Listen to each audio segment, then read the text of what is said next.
What bond is there that's stronger than that of brothers? Though brothers may quarrel at home, outside they defend each other from slight. Yes, I got that from Mei Ling, but how much truer could it be? Family sticks together. This is a story of two brothers' love and the outside forces that conspire against them. In a world where they're alone and unloved, two brothers fight for the basic right to life that is so common among others but denied to them. How will this change their paths, and what's the cost they're willing to pay for love? I suppose now's the time for us to figure that out. Gaze upon the moon and let me show you one of an infinite world of possibilities, a place where the causal nexuses that bind us have shifted, and where the reality you wake up to becomes something completely different than that you know. Welcome to the Amagi. Before we begin, only 25% of our viewers are subscribed, so if you're a fan of the video, please like and double check if you are subscribed. And with that out of the way, let's get into the video. Naruto, Boruto, and Hinata were doing their work together. Just your everyday work. It was cruddy, it was hot and sticky,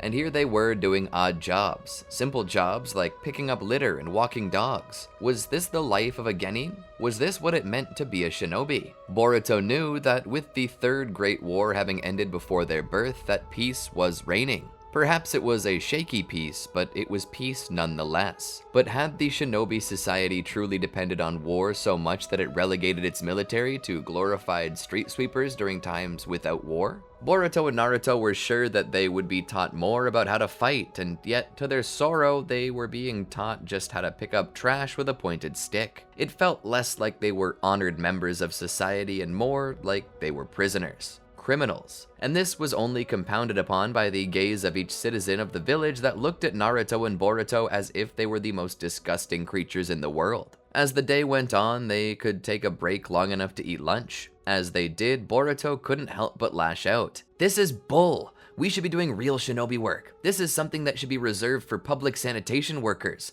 not warriors and veterans. This is disrespectful of our position and all the hard work we put in to get to this point. But what are we gonna do? We're not the ones who give missions," Naruto said. "Maybe so, but that doesn't mean we don't know the person who does. Despite everything, we at least have a closer bond with the Hokage than most other shinobi." Naruto thought on this. Hinata then spoke up. "I think we should trust in the system. If there was a better mission for them to give us, they would have given it to us already. And if they didn't, well, then there's a good reason. Maybe we're just not strong enough." "That's also bull," Boruto said. "Pardon if that sounded mean, Hinata, but I believe in us. I believe that you, me, and Naruto are all exceptional shinobi that should be treated as such." Hinata at first had been offended, but now she blushed a little. "If you guys both think that we can handle it, then I suppose it couldn't hurt to ask for a better mission." "That's the spirit, Hinata," Boruto shouted, and that's exactly what they did. The day after, when it was time to report to the Hokage, Boruto stepped up. "Excuse us, Lord Hiruzen, but we were wondering if you could give us a more intense mission. We were hoping to be able to prove ourselves." Hiruzen heard his pleas and looked through his missions that had been ordered.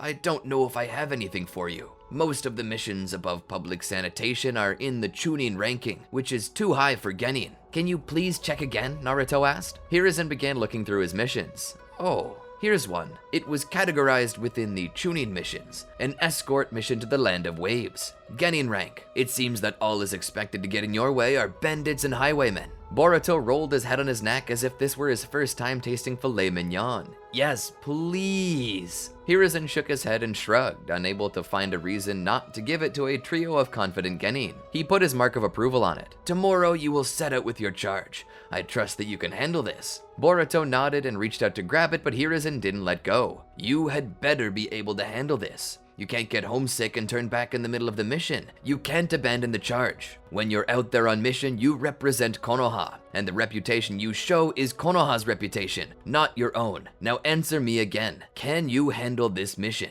Boruto almost seemed offended by this. So many things he wanted to tell Hiruzen that would be a worse slight on Konoha than anything they could do on this mission, but he bit his tongue and took a deep breath. "Yes, Lord Third, we can handle this mission." Hiruzen then let the paper go. And so Naruto and Boruto returned home to get ready. "Finally, our first real mission," Boruto said. "You think it'll be exciting?" Naruto asked. "Do you think we'll get to actually fight some bandits?" Boruto shook his head. Probably not. I know the Land of Waves does have a crime problem, but the chances that we get to fight anything is probably pretty low. They'll likely just see our headband and turn tail if they were planning anything at all." The day after, they all headed out without any issue. Their journey to the Land of Waves was planned to be uneventful, though this quickly changed when the demon brothers appeared from the water beneath their feet. Wow, we are gonna be able to fight some bandits, Naruto shouted with excitement. Boruto was hardly excited though. Those aren't bandits. He pointed to their headbands. Those are fully fledged shinobi. That was when Kakashi stepped forward. Things had just gotten dangerous, so he was planning to take center stage and deal with this threat before his students could get themselves killed. Kakashi rushed forward as the demon bros attempt to capture him with their chains. They tried to loop it around Kakashi, but he dove through the chains, landing on the other side. He would use his kunai to pin the chain to the ground, keeping the demon brothers from moving. Kakashi would then kick Gozu in the face before using the momentum built up by that to launch a kick on Meizu's face as well. He hit them both with enough force that they hit the ground and fell unconscious. Kakashi looked at Tazuna, who was awkwardly attempting to avoid eye contact. Kakashi stepped over to him. I think we need to talk. Boruto stood there looking at the demon brothers lying unconscious. Things had suddenly gotten very real. Naruto looked at him. Are you okay? Boruto nodded. Yeah, I just didn't think that we'd be facing such powerful ninja right out the gate.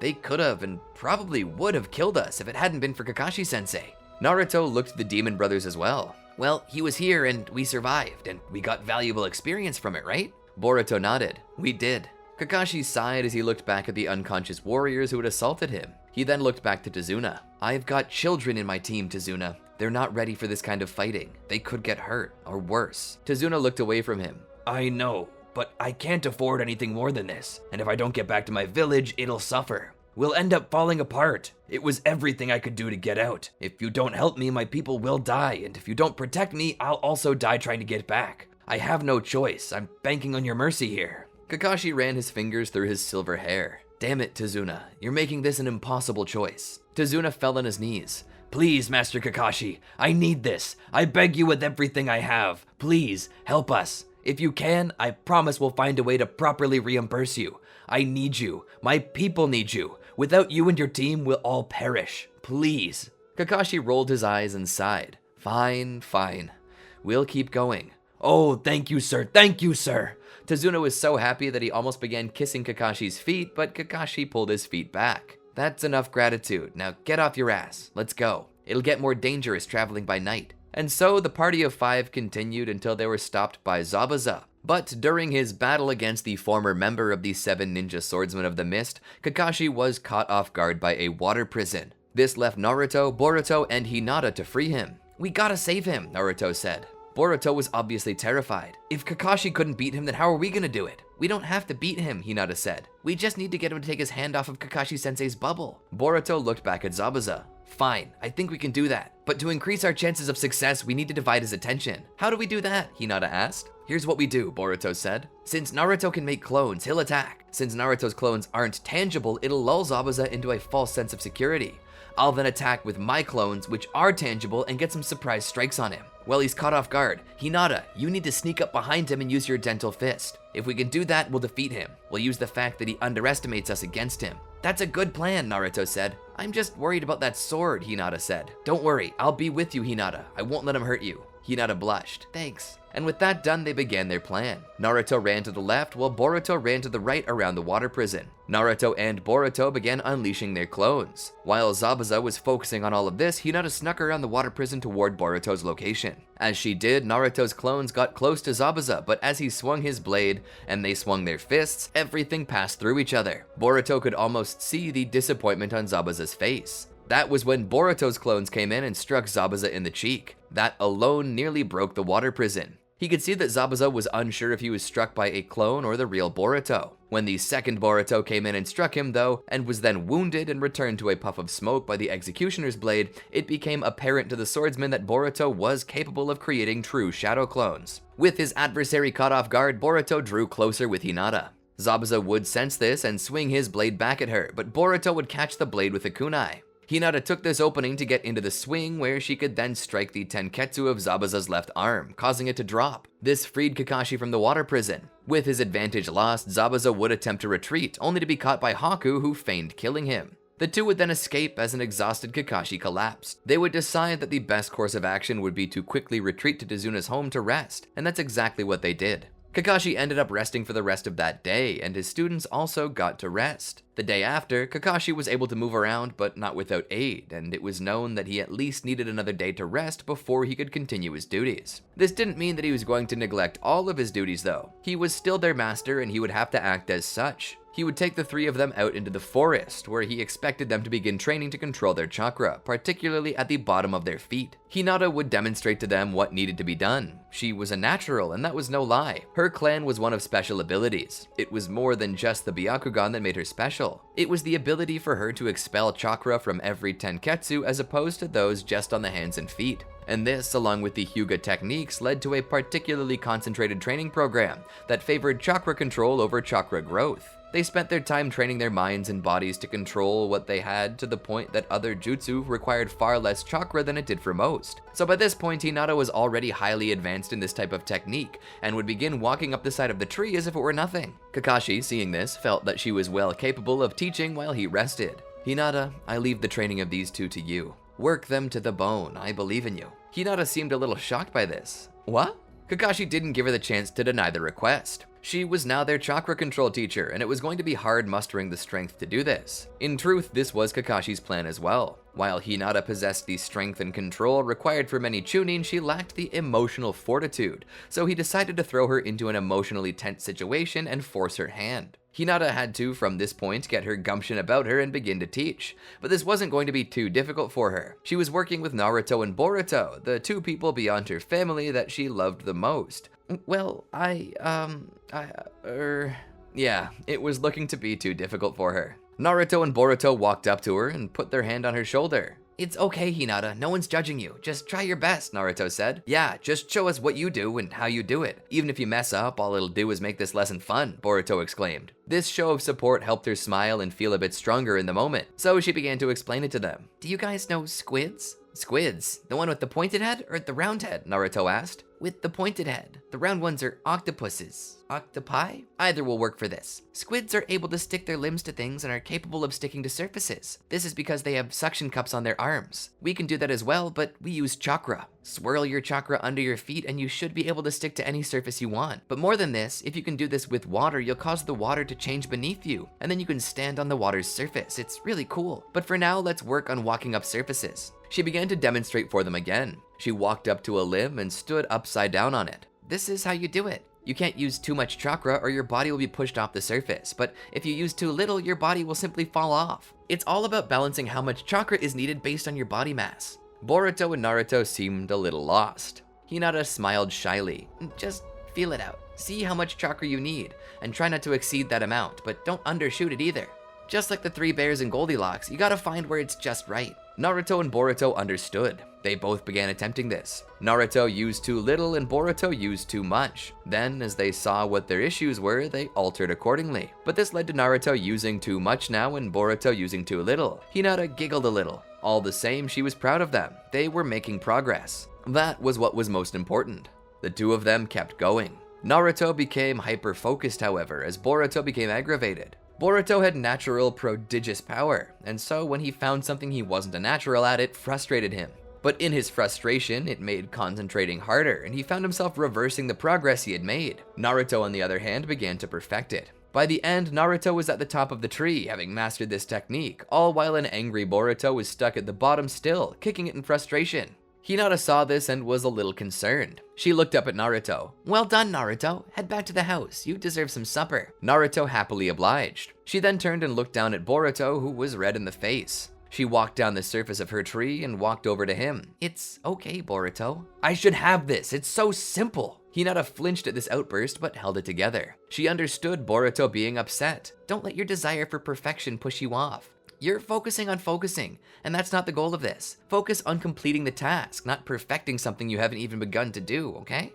Boruto looked down. Sorry, Hinata smiled. It's okay. All you gotta do is stop worrying about it. Remember to just go with the flow. You'll pick it up. Let's keep going. Come here. She took his hand and began to walk up the tree. No, if I fall, I'll pull you down and I'll hurt you. Don't think about that, she said. Focus on the task, here and now, not the consequences. She began to slowly walk backward, pulling him up the tree. In truth, he wasn't in any danger at all. Her chakra control was strong enough to hold both herself and him should he fail, but she didn't tell him that. The fact that he thought there was danger was enough. It was important for him to be afraid of falling so that he could learn to not pay attention to failing or succeeding and only to the task.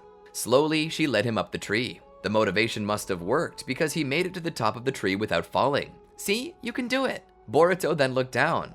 I did it. I did it! She clapped her hands. All you had to do was focus on the action, not the outcome. Boruto was so happy. It was then that his joy ruined his concentration. He began to fall. Hinata reached out and gripped his hand to stop him from falling.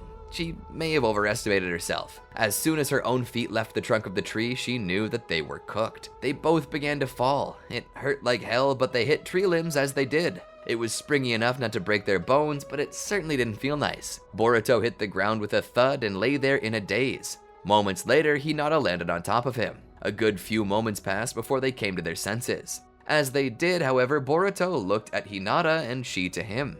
Laying on his chest, feeling his heart beat against hers, she lost herself in the moment and kissed him.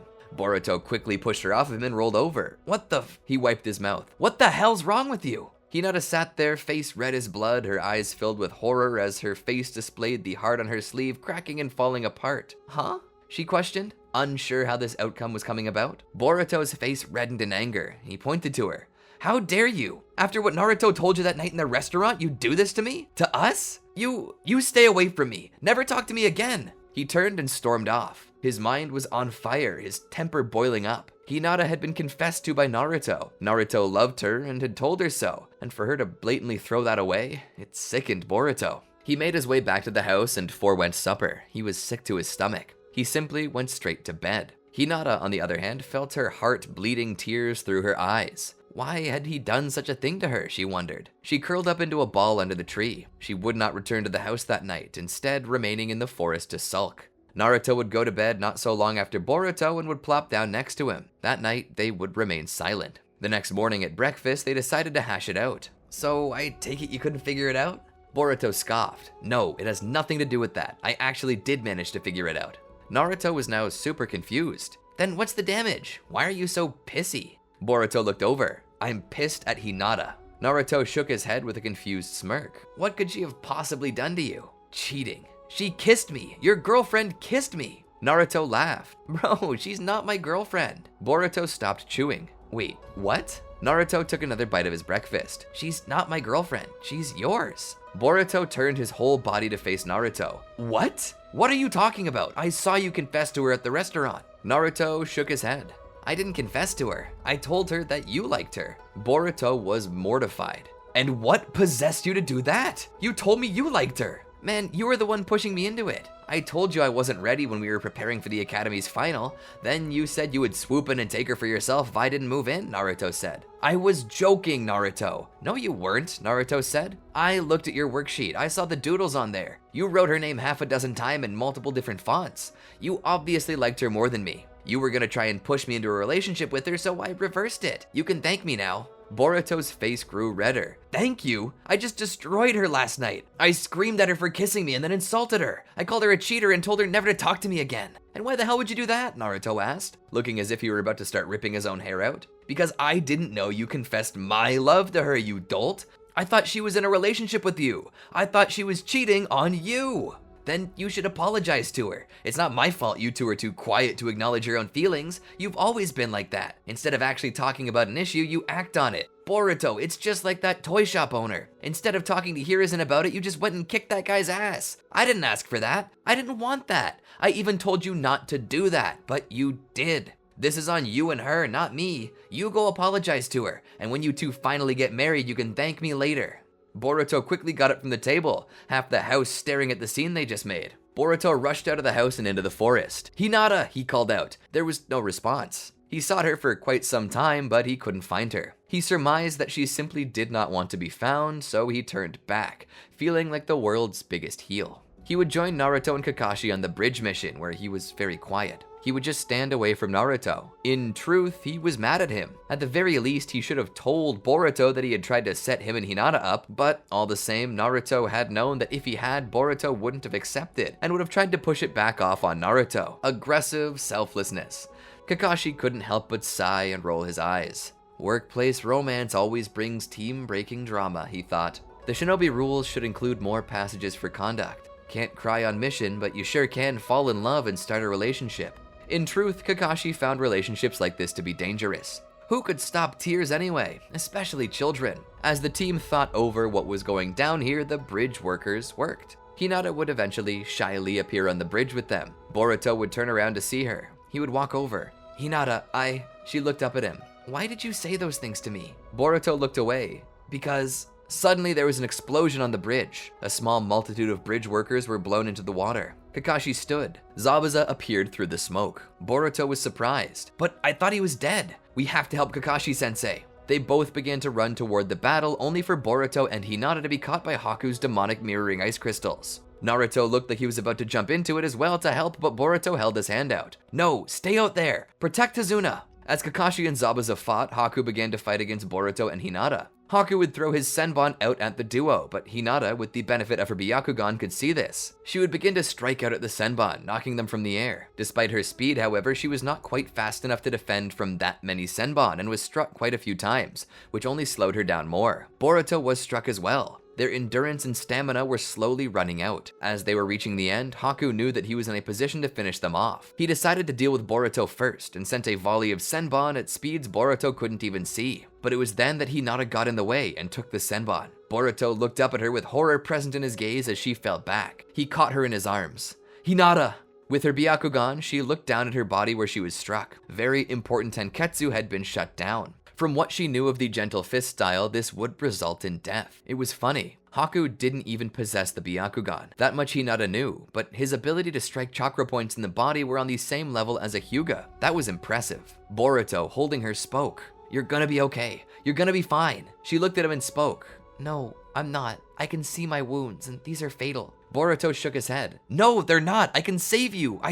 She shook her head and smiled. "It's okay, Boruto. I would die for you." "Hinata, I'm sorry. I didn't mean what I said in the forest. I thought Naruto had confessed his love for you that night in the restaurant. I thought that you were betraying his trust. I didn't know you believed I was the only one who wanted to confess to you." She shook her head. "Boruto, that's why I say that it's okay. I'm not mad at you. My feelings were hurt, but it was a misunderstanding." Boruto growled as he saw her blood. She put her hand on his face. I love... He took her hand and held it. She then tried again. "I love you." She then fell limp in his arms. Boruto sat there for a moment, unable to believe that this had happened. Then suddenly he felt something, as if his soul were filled with lava. He felt as if wrath had just been poured into him. He heard a roar behind him and knew that Naruto was feeling the same way. Boruto's chakra swelled around him as he lay her down. He rose to his feet and looked at Haku. As a chakra cloak formed around him, he would suddenly dash toward Haku and attempt to cut him down. He would smash through the mirrors and would grip Haku by the throat and mercilessly slaughter him, all while Naruto himself pushed past Kakashi to do the same to Zabuza. And as Gato and his reinforcements arrived to aid Zabuza, they too would fall to the rage of the twin foxes. After this, Boruto and Naruto fell to their knees,